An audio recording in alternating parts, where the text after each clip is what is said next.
Assalamualaikum warahmatullahi wabarakatuh. Banyak sekali pertanyaan jamaah, Ustadz kasih kami channel untuk kajian anak-anak muda. Di antara anak muda berasal dari Aceh, luar biasa. Channelnya Maulizul Akbar Nak. Tonton, subscribe, like, share, komen. Assalamualaikum warahmatullahi wabarakatuh.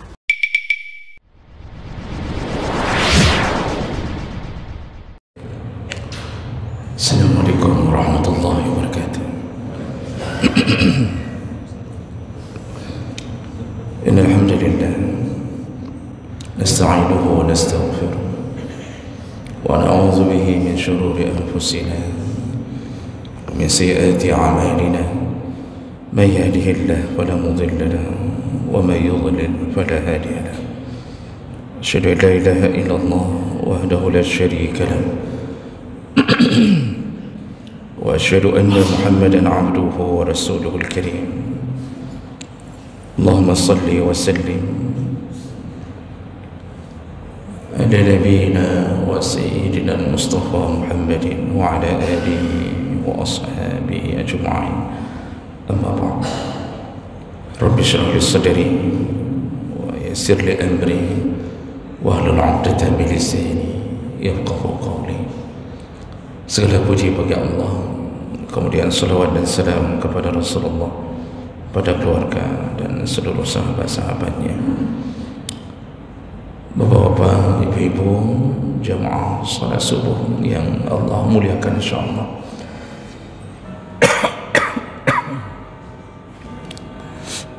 Kita akan lanjutkan pembahasan tentang orang-orang atau golongan yang terbaik menurut Allah dan Nabi sallallahu alaihi wasallam.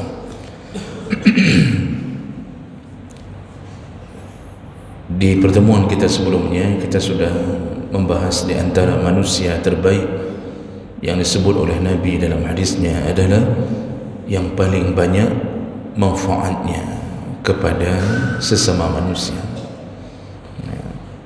Kata Rasulullah, khairun nas anfa'uhum linnas. Sebaik-baik manusia yang paling banyak manfaatnya kepada sesamanya. Dan ini menunjukkan tentang pentingnya bermuamalah yang baik dengan sesama manusia, lalu berusahalah untuk hidup dengan memberi manfaat. Kalaupun tak mampu memberi manfaat, paling kurang jangan memberi mudarat. Kalaupun tak mampu memberi manfaat, duduklah di rumah, diam, kemudian jangan memberi mudarat. Karena ada sebahagian manusia yang terburuk, yaitu dia tak ada manfaat, malah hidupnya menjadi momok yang membuat hidup orang lain susah. Dia tidak ada manfaat, tapi kerjanya mencuri di komplek, menjadi perampok. Itu menyusahkan manusia. Itulah orang yang terbaik yang kita bahas di pertemuan sebelumnya. Baik, orang yang kelima yang Nabi sebutkan terbaik berikutnya, yaitu berdasarkan Abi Hurairah, dari Abi Hurairah radhiyallahu anhu, Rasulullah sallallahu alaihi wasallam qala, Rasulullah berkata, khairukum ahsanukum qada'an. Sebaik-baiknya kalian adalah orang yang paling baik ketika membayarkan hutangnya.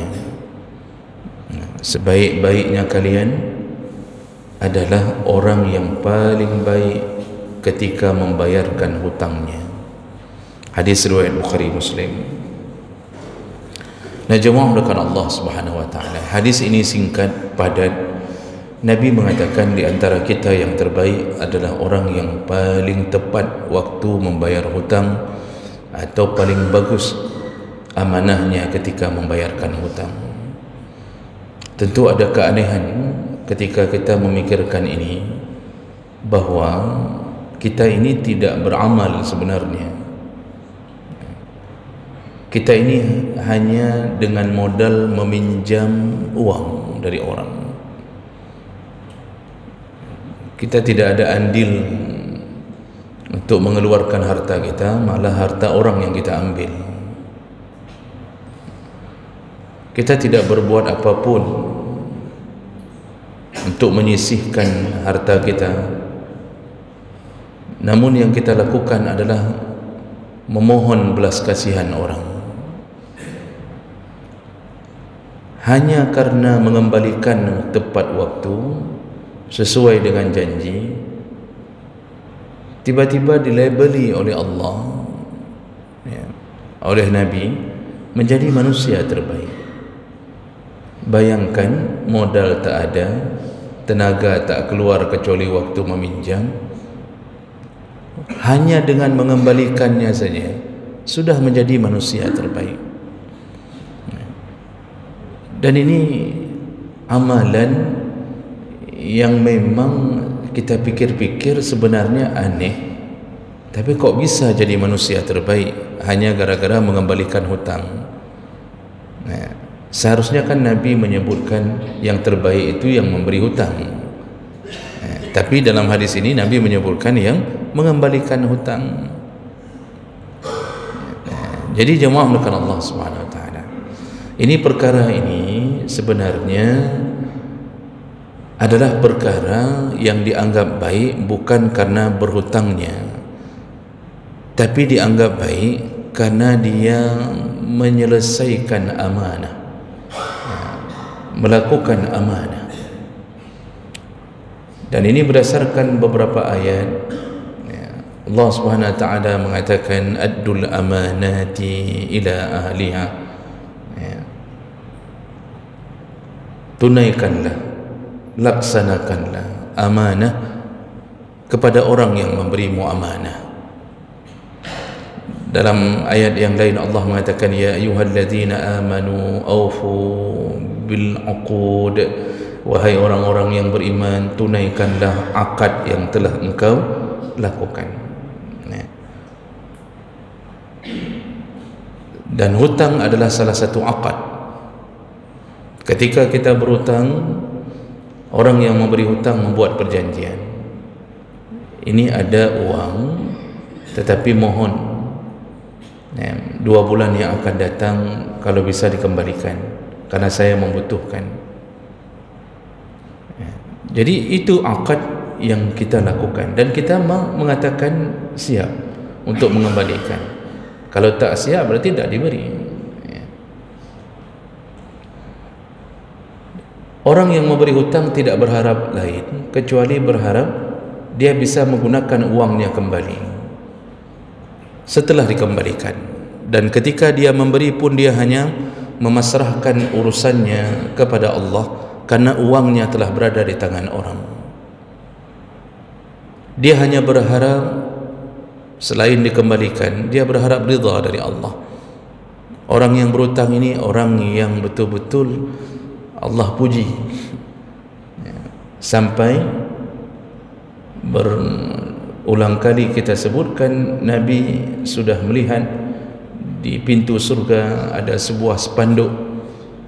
Hadis riwayat Bukhari Muslim, ada spanduk besar yang tertulis di pintu surga yang berbunyi as-sadaqatu bi'ashri amsalha wal qiradu bi 18. Orang yang bersedekah mendapatkan pahala 10 kali lipat minimal, sedangkan orang yang memberi hutang 18 kali lipat. Lebih besar pahala orang yang memberikan hutang. Jadi itu bahagian daripada pujian Allah kepada orang yang memberi hutang kepada saudaranya. Kenapa memberi hutang menjadi orang yang lebih utama daripada orang yang memberi sedekah? Kalau kita memberi sedekah, ini penjelasan dari ulama kenapa Allah lebih memuliakan orang yang memberi hutang dengan pahala yang lebih besar dibandingkan beri sedekah.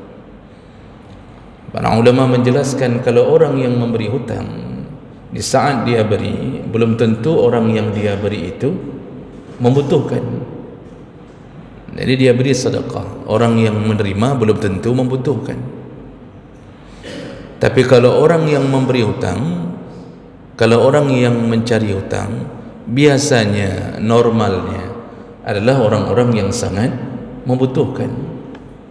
Itu normalnya, walaupun hari ini sudah dijadikan salah satu jalan untuk menipu orang. Jadi betul-betul butuh, kita menolong dia di saat betul-betul dia butuh. Sedangkan sedekah kita kasih beras, bisa saja dia ada beras di rumahnya. Kemudian pertimbangan kedua, orang memberi sedekah itu tidak ada resikonya, karena dia memang dari awal sudah mengikhlaskan. Dia tak akan perlu mencari dan menunggu kembaliannya, kapan dikembalikan, tak perlu. Tapi orang yang memberi hutang ada harapan, selain harapan mengharap pahala, dia masih berharap uangnya kembali. Dia sudah melepaskan kesusahan orang di saat itu, dan dia berharap-harap semoga dia tak disusahkan berikutnya. Beresiko. Makanya di zaman fitnah ini muncullah orang-orang yang air susu dibalas dengan air tuba. Itu sikap yang mereka ambil. Setelah ditolong, kemudian mereka mulai menyusahkan orang yang menolongnya. Anjing saja, anjing, bahasa Inggeris dia anjing saja kita tolong anjing. Kalau kita tolong anjing, kita angkat dia dari lubang, atau ketika dia terjepit dalam suatu tempat, kita tolong dia, wajah kita diingat, dan dia akan membalas jasa pada suatu saat. Itu anjing. Orang yang kita beri hutang, setelah kita beri, kemudian dia mengkhianatinya, dia bawa lari uang kita, membalas perasaan kasih sayang kita, membalas kebaikan kita dengan keburukan. Kalau kita tanya dengan sederhana, sogat urungnya ngenase, siapa lebih baik orang yang lari dari hutang, siapa lebih buruk orang yang melarikan hutang dengan anjing? Maka logika kita akan segera menjawab, lebih baik anjing daripada orang yang melarikan hutang kita. Kita tolong dia, kita kasihani dia, kita berikan uang kita tanpa dia harus mencuri. Kita berikan uang kita, kita yang mencabut dari dompet. Bahkan pencuri saja pun harus mengeluarkan banyak tenaga untuk mendapatkan uang tersebut. Itu pun kalau dia dapatkan. Tapi orang yang kita beri hutang tak perlu melakukan apapun, cukup hanya datang dengan air mata, mengucapkan kata-kata yang membuat hati kita terenyuh mendengarnya, maka keluarlah uang jutaan rupiah. Tiba-tiba dia melarikan diri. Kita tak bisa lagi menghubunginya. Bahkan ada yang lebih kurang ajar, dia lebih berani daripada kita ketika kita menagihnya. Uang-uang kita, keringat-keringat kita, ketika kita menagihnya, kita pula yang didena, kita pula yang dicaci maki sama dia. Bayangkan bagaimana buruknya perilaku atau sifat orang yang melarikan uang orang. Makanya penuh ancaman kepada orang yang berhutang tapi tak mau bayar. Penuh ancaman. 8 hadis Nabi menyebutkan ancaman sekaligus. Dan di antaranya laknat Nabi kepada orang yang tidak membayarkan hutangnya.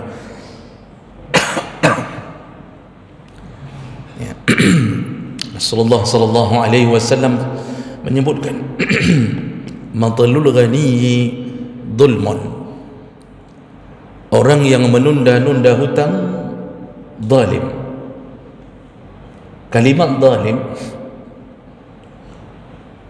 itu menunjukkan bahawa dia telah menzalimi saudaranya, dan orang-orang yang zalim itu akan mati dan dia akan menemukan kezalimannya.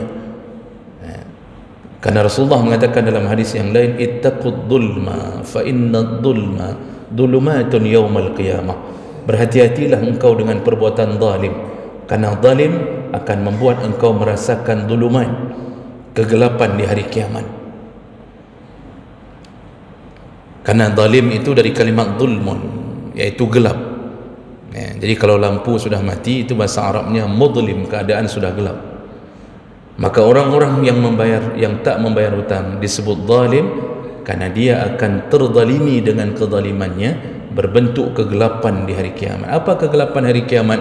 Hidupnya akan dibinasakan oleh Allah, dimulai dari padang mahsyar, kesusahan demi kesusahan, lalu kemudian dicampakkan ke dalam neraka, dan neraka itu bentuknya gelap. Jadi jangan berfikir neraka itu warnanya merah dengan merah api, tidak. Karena api di dalam neraka berdasarkan hadis itu apinya api hitam. Hadis yang sahih menyebutkan neraka itu dipanaskan, dia bermula dari api putih,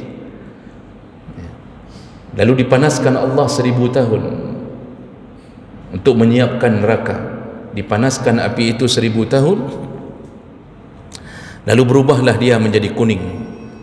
Dipanaskan lagi 1000 tahun, berubahlah dia menjadi merah. Dipanaskan lagi 1000 tahun, berubahlah dia menjadi biru. Makanya api biru lebih panas daripada api merah.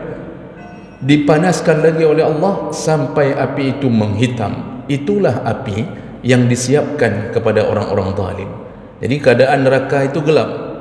Di dalam kegelapan itulah kita disiksa tak henti-hentinya. Siapa salah satunya? Orang-orang yang tak membayarkan hutangnya. Dalam hadis yang lain, Rasulullah sallallahu alaihi wasallam menyebutkan, man akhaza amwalan nas yuridu itlafaha, barang siapa yang mengambil harta manusia lalu berniat untuk menghilangkannya atau menghanguskannya. Jadi dia habis ambil uang orang, dia binasakan uang itu, dia lari, dia tak ada rencana bayar, dan dia tidak mau mikir apa yang terjadi kepada orang yang ditipunya, itu terserahlah. Jadi dia hancurkan uang orang, tidak ada rencana mengembalikannya. Apa janji Nabi? Atlafahullah, maka Allah akan menghancurkan hidupnya. Ini hadis sahih. Maka coba Bapak Ibu lihat orang yang melarikan diri dari hutang. Coba lihat siapa yang pernah hidup bahagia. Walaupun nampaknya kaya, maka kaya itu adalah bahagian strategi Allah yang bernama istidraj untuk menghancurkan hidupnya di hari kiamat nanti. Orang yang mengambil hutang orang, hidupnya dihancurkan Allah, keluarganya, anak-anaknya. Makanya terjadilah kehidupan yang sangat kacau, cerai-berai dalam keluarganya. Kenapa? Dia telah dilaknat oleh Nabi dengan satu janji bahawa dia pun dihancurkan hidupnya oleh Allah Subhanahu wa taala. Itu kalau mengambil harta manusia kemudian tidak ada rencana mengembalikannya. Lalu berlanjutlah kehidupan yang susah itu di alam kubur. Rasulullah sallallahu alaihi wasallam menyebutkan, nafsul mu'min mu'allaqah bidainih hatta yuqda anhu waliyuhu. Jiwa seorang mukmin terkatung-katung di alam barzahnya sampai dibayarkan hutangnya oleh ahli warisnya. Ini menjadi sebuah isyarat selama hutang itu tak dibayar oleh ahli waris, maka jiwanya, ruhnya terkatung-katung. Apa maksud mu'allaqah? Para ulama menyebutkan maksudnya, walaupun engkau berbuat baik di dunia, tapi kebaikanmu tidak bisa dinampakkan, tak bisa diberikan Allah untuk membalasnya kecuali hutang diselesaikan. Kita juga baik, jadi dianggap kita ni orang baik, cuma satu penyakit, hutang tak bayar. Kebaikan kita yang kita rindukan, dan kita mendengarkan hadis di dunia bahawa ketika meninggal akan datang amal saleh kita berbentuk makhluk yang paling indah dengan wangi yang luar biasa, bersinar, bercahaya, menemani kita sampai dibangkitkan dengan tiupan sangkakala yang kedua. Tapi itu semua tak datang. Kita baca hadis bahawa Allah Subhanahu wa taala menyebutkan melalui nabinya, barang siapa yang meninggal dunia dengan saleh, dengan baik, punya amal baik, lalu kemudian ketika di alam barzakh, maka Allah akan memberikan makan, minum, kasur dari surga sebelum memasuki surga yang sebenarnya. Jadi dipelihara oleh Allah dari alam barzakh, dan semua itu tidak diberi atau dipending oleh Allah sampai ahli waris membayarkan hutang. Dan ternyata celakalah ketika ahli waris pun tak membayarkan hutang ayah dan ibunya. Ahli waris membagi warisan sedangkan hutang ayah tak dibayarnya. Hancurlah hidup kita di alam barzakh. Digantilah kebaikan kita dengan siksa, yaitu siksa rasa sakit hatinya orang-orang yang telah ditipunya. Lalu Nabi SAW bahkan saking marahnya kepada orang-orang yang meninggal dalam keadaan tak membayar hutang, sampai Nabi tak mau mensolatkan mereka. Bayangkan Nabi yang penyayang kepada sesama mukmin, ruhama bainahum, kata Allah SWT.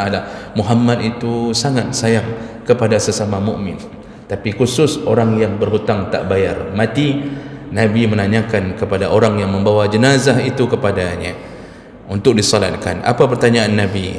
Hal alaihi dain? Ini jenazah ini masih ada hutangnya atau tidak? Ketika dijawab oleh salah seorang, masih ada ya Rasulullah, alaihi dinarain, dia punya hutang 2 dinar ya Rasulullah. Langsung Nabi menjawab, sallu ala sahibikum, kalian saja yang salat, aku tak mau mensalatkannya. Bayangkan seorang Nabi yang penuh dengan kasih sayang, tak tega kalau umatnya masuk neraka, tapi kali itu dia tak mau mensalatkan, tak mau mendoakan. Kenapa? Kebencian Nabi kepada orang yang tak bayar hutang. Padahal Nabi itu sampai di hari kiamat pun yang dia fikirkan umatnya. Dia tak fikirkan keluarganya, dia fikirkan umatnya. Tapi khusus bagi yang tak bayar hutang, dari dunia pun Nabi nak mau fikir. Maksudnya salat jenazah itu kan mendoakan jenazah. Itu apresiasi kita yang terakhir untuk jenazah. Semua sahabat membawa jenazah ke hadapan Nabi. Kalau Nabi yang sudah mensalatkan, Nabi yang mengucapkan Allahumma ighfir lahu warhamhu, maka doa Nabi tak tertolak di sisi Allah. Kali itu Nabi tak mau mensalatkan. Gaji menyawa Nabi mentang udip, cukup ramai urang-urangnya yang hendak bertemayang di Nabi. Ya. Luar biasa kebencian Nabi. Dan kemudian bagaimana nasibnya di neraka nanti? Sebelum dia masuk ke neraka, Nabi SAW mengatakan dalam salah satu hadis, wahai para manusia, ya ayuhan nas, wahai para manusia, kata Rasulullah, wahai para sahabat, halalkan semua hutang-hutangmu atau urusanmu dengan manusia qabla, sebelum datangnya hari, ayatiya yaumun, sebelum datangnya hari yang Allah tak lagi mau mengurusi urusanmu dengan dirham dan dinar. Itu dalam salah satu hadis. Nabi mengatakan sebelum meninggal, segera halalkan yang dulu engkau pernah ambil dari manusia, halalkan yang dulu engkau ejek dia, sakiti hatinya, halalkan sebelum engkau mati. Minta maaflah. Khusus masalah harta, cara menghalalkannya, kembalikan. Kenapa Nabi mengingatkan? Ingat, kalau tidak dihalalkan di dunia, maka nanti engkau akan menemui hisab di hari kiamat yang Allah tak lagi mengadili dengan memakai dinar dan dirham. Tapi semua hutangmu harus dibayar dengan kebaikanmu, amal saleh. Jadi kita berhutang orang tak bayar, tapi umrah berkali-kali, haji sudah, zakat bayar, hutang orang tak bayar, sedekah banyak. Itu semua kebaikan-kebaikan itu Allah kumpulkan, itulah alat untuk membayar hutang kita. Kalau tak cukup uang itu, tak cukup amal saleh itu untuk membayar hutang, maka Allah akan ambil dosa dari korban-korban, dosa-dosa korban, karena korban pun kadang-kadang ada dosanya, diambil Allah lalu dicampakkanlah ke dalam catatan amal orang yang berhutang ini, sehingga orang yang ditipu karena dosa sudah diangkat untuk membayarkan hutangnya, untuk dibayarkan hutangnya, maka dia menjadi orang yang selamat.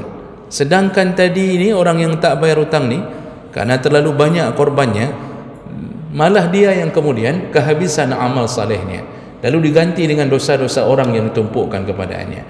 Dia masuk neraka, yang korbannya masuk surga. Makanya Bapak Ibu, kita ni kadang-kadang waktu ditipu di dunia, tentu kita resah, kita sakit hati. Tapi salah satu kebaikannya sebenarnya, itu salah satu jalan agar kita mudah masuk surga. Jadi kalau mau cepat masuk surga, berusahalah untuk ditipu. Berkenang penget tiga dua ke.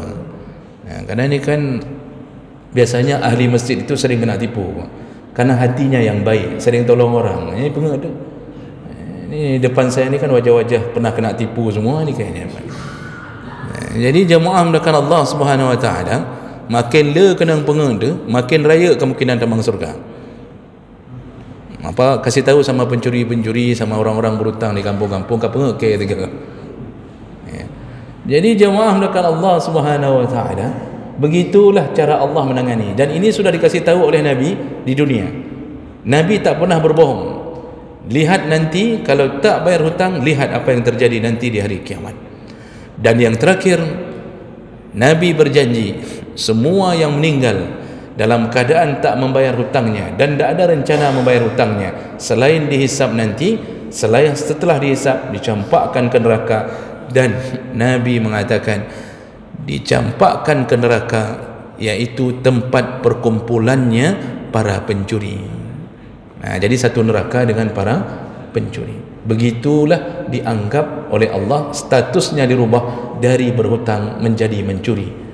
Kenapa? Dia mencuri dengan cara yang lembut. Pencuri melakukan kekasaran, dia mencuri dengan cara yang lembut, tapi ujungnya dia sama dengan pencuri, yaitu mengambil harta orang dan tak mengembalikannya. Dari semua ancaman ini kita tahu, karena besarnya ancaman, maka orang yang terbaik di antara kita adalah ketika sudah berhutang, dia tunaikan hutangnya, bahkan tepat pada waktunya.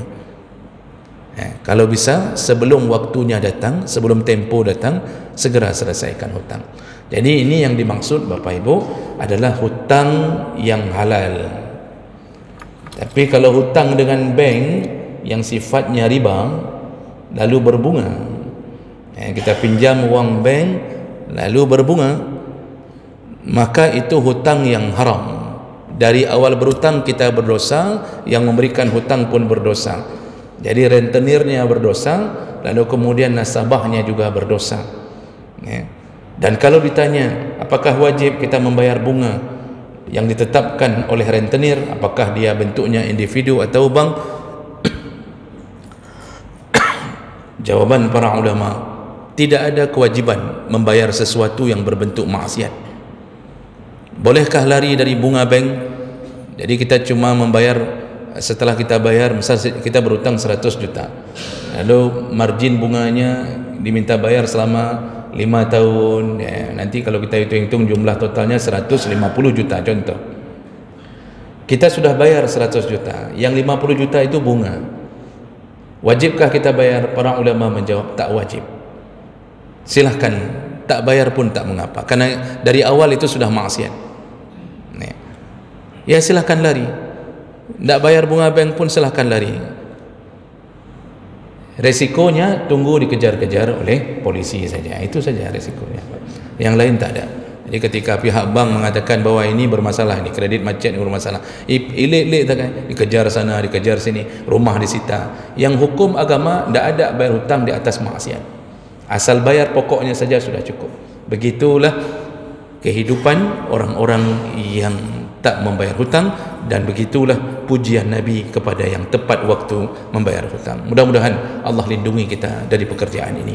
Subhanakallahumma bihamdik, asyhadu an la ilaha illa anta, astaghfiruka wa atubu ilaik. Wassalamualaikum warahmatullahi wabarakatuh.